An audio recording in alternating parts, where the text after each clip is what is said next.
first drew you to advertising as a career choice? What drew me to advertising was actually, in a weird way, I had no choice.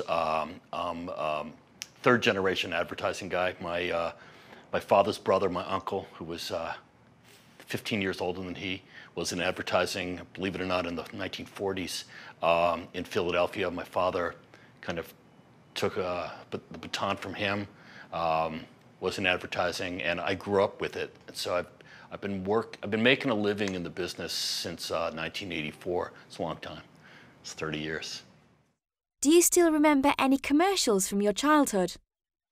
So I remember a lot of commercials. Growing up in an advertising household, as we did,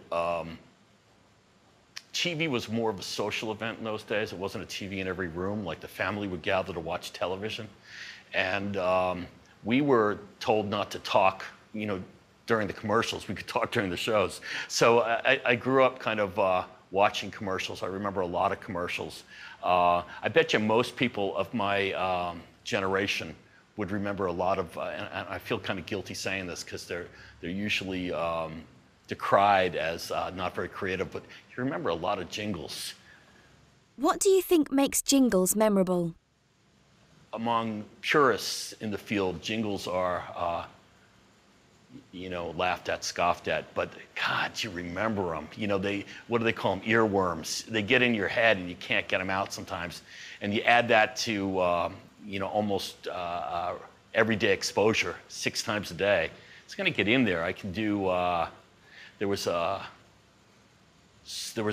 could sing one for you. There was a kid's a hot cereal for children called H.O. Farina. And it was an animated cartoon. It was very rudimentary. If you saw it today, you wouldn't believe it was like a national broadcast cartoon. And it was a little story of Willie and Wilhelmina. And Willie trips on a rock. And he goes, "Every day I trip over that rock, Wilhelmina."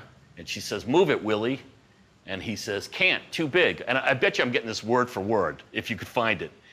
And she says, "I will." And he says, "Huh, you're a girl." And she picks it up. And then the jingle comes up and it goes, "Strong Wilhelmina eats her farina." Like I said, I probably heard that 500 times, maybe more when I was growing up, because it was every weekend for about 8 years.